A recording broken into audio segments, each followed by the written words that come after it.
Okay, right, so this is the Tropical Nights overall quilt pattern or guideline now, so you can see what you're doing.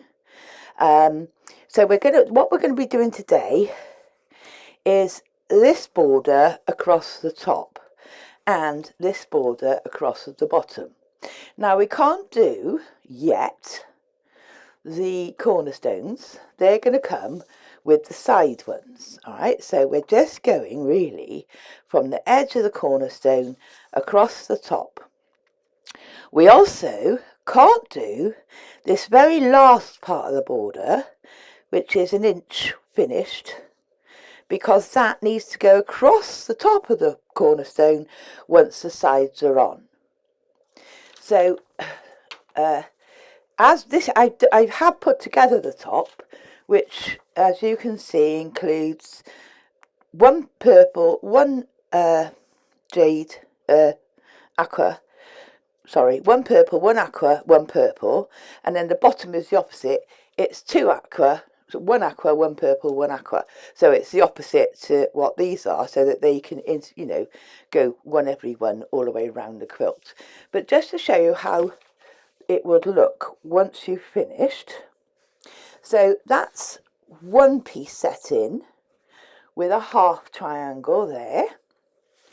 Then you've got a full black triangle, a full jade, keep saying jade, a full aqua triangle, another black, another lilac-y, light purple, and the other half triangle.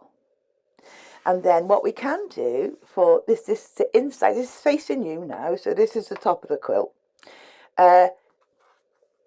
You can also affix, this is going to be a 1-inch border, and for this I have used a 2-inch strip, so obviously there will be a bit to come off of there, so it'll be more like that when it's finished. Okay? And then we've got that a strip similar to that to put on once we finish the sides. So this is where this is what we're going to make, except I'm now going to do the bottom, so it'll be slightly reversed colours.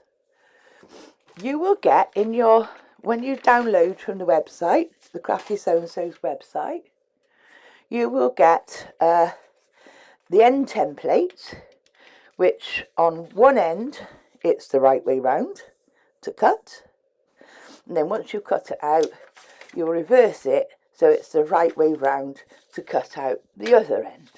Okay, and this one on A4 paper, yeah, we need to cut off one side or the other, cut to the line, so that we can put this on top nice and neatly and be able to see where we're going and join those two together with a bit of scotch tape.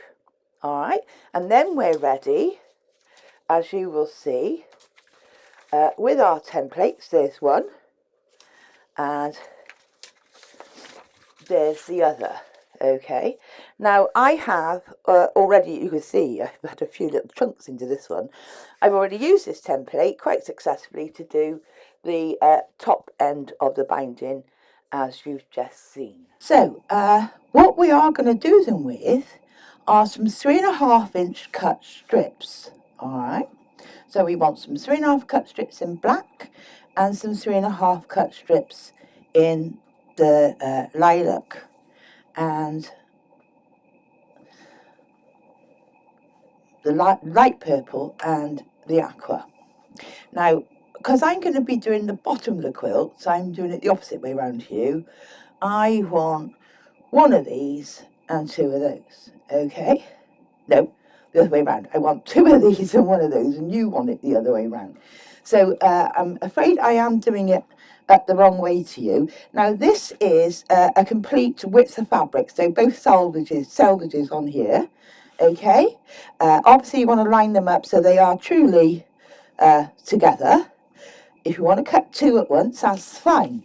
So we put our template on to, and remembering we've got to keep this 1/4 inch margin all the way around, so you'll cut on the fine line around it.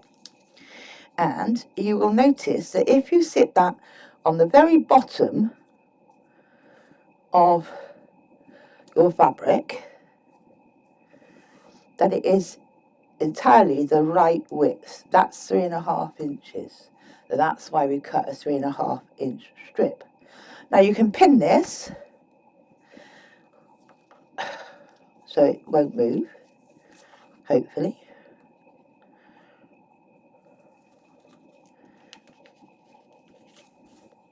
Alright, and if it does, you've got to be fairly, what I might do actually, just to help myself,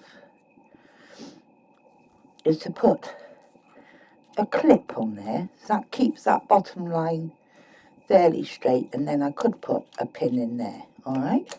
But that clip just helps to keep that straight, or as straight as we can be, on that bottom line, because that's what we want.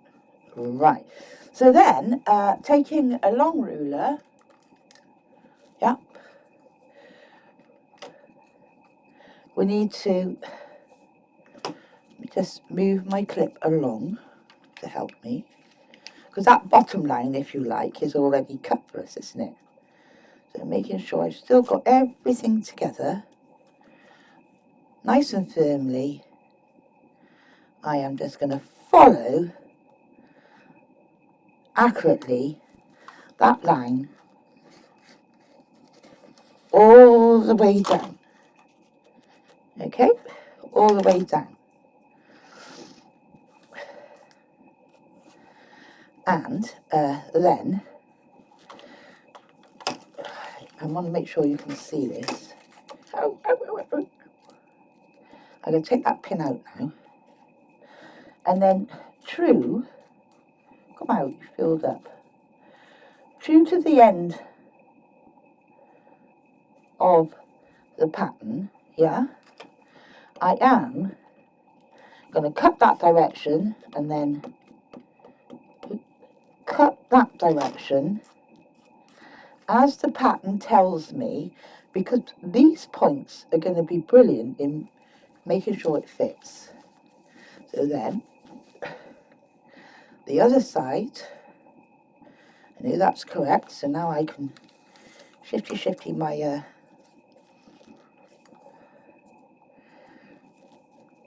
clip along. And I'm going to do exactly the same with this side and accurately cut the other side of the pattern. And then, as I said before, I am going to cut that exactly as the pattern says. Alright, so there are now 2 triangles. So I've got to cut one, and in this case this is not a full width of fabric because I've used some, so I'm just doing this one, just doing a single one on here. Now I'm looking at the pattern and I'm saying at the top you're going to want 1, 2 full black ones. At the bottom I'm going to want 1, 2 full black ones, and then I'm going to want 1 each of the half triangles, so 1 facing one way and 1 facing the other way. Okay, which I'm just going to cut now and come back to you. I just thought I'd come back to a second because it just sort of struck my mind. But if you are cutting with templates that you have taken a little bit of the shine off, in as much as you may have shaved off a bit of the paper as you went, that's fine, because well, I put it on the paper now. As you can see, most rulers have got a 1/4 inch line, and these are 1/4 inch margins. Yeah, so you can put your 1/4 inch line on the solid line, and then you've still got a 1/4 inch whatchamacallit, 1/4 inch sewing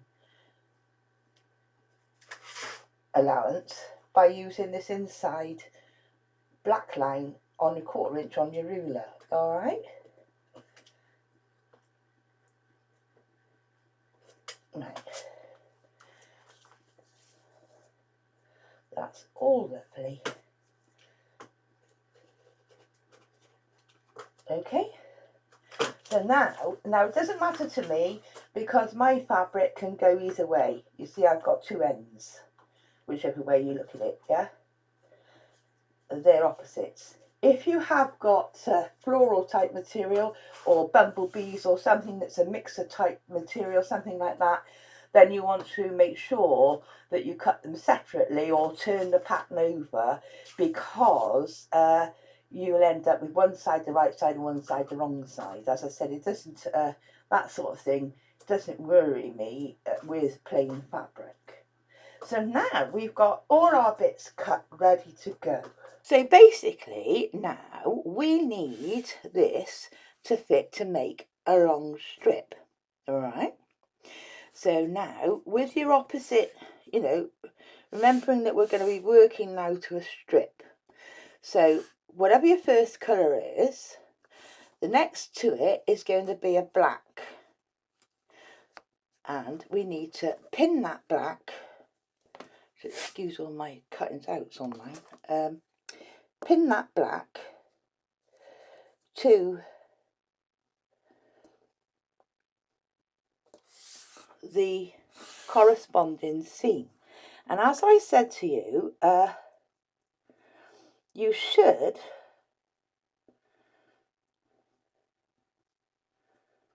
be able to use that end, should the one end come exactly up to the apex, the point. So I'm going to pop a pin in there to hold it. Yeah, that comes right to that point. And then the other end, excuse me turning it round, but I have to work this way. The other end, can you see, the apex of the point should come without stretching, and this is now a little bit cut on the bias, so without stretching the fabric, put a pin in the other end, and I would put a pin in the middle as well. Alright, so we're now going to sew our 1/4 inch, so put your 1/4 inch foot back on your machine, and we're going to be sewing a 1/4 inch. I usually use two lengths on my machine, 1/4 inch, and we're going to sew all the way down to there. Right, so that's that one seam in and press the black. Now I need a bit of purple for mine. So now my purple is going to come. And now it's a little bit different because I've ironed that under, do you see? So now it looks like that. So I've got to imagine where that apex came to, which naturally is over the top of that blue, yeah? And if you put your other end in first, remember, try not to stretch this fabric, but if you put the other end in first, you can see that it will lie where you want it to lie, crossing over that blue. Alright, so I'm just going to go and sew that. So now you can see I've just ironed that back, giving us our 1/4 inch that we're going to need when we attach the other. Alright, and so. So now I need to do, how many of these have I got on mine? I need to do one more blue and then attach the end one. Well, to save time, let's just attach an end one here. Alright, so first of all, that's another black. Well, I got to do a black, then I beg your pardon. I got to do a black and then a blue. But to save time on camera, I'm just taking it in exactly the same way. And obviously, always bear in mind, we're trying to make this a 3.5 inch strip, 3-inch strip at the end of the day when it's all sewn in. So in the same way then, realise where you want it to be and then sew it to the end. So the very last thing I want to show you is having made our, so there's an end, as you can see, sewn in one end, and there's the other end sewn in. Okay, yep. We want to make a strip that's going to fit on the, let's get the picture back, it's going to fit on the inside, which is against the flat of all the coloured triangles, not the apex, the flat of the triangles. All right, now I've got 2-inch strips because I got them left over, and I have, you know, measured this along the length of my strip now, and I know that if I add this to that, I got enough. So how do we do that? Now this is something important I want to show you, because we're going to do a 45-degree join, because if you join something straight across like that, it's gonna pull. So I would rather it be a mitered join. So I got a bit of selvage on this one, so I'm coming in, okay, and I'm literally making a cross. Now what I am going to do is going to do this your way up, if I can do it back to front for myself. Okay, so what we do is we come in obviously from the selvage, and we're just crossing it over at 90 degrees, so it's making a cross. All right, pop a pin in one end in the corner, pop a pin in the other end of the corner.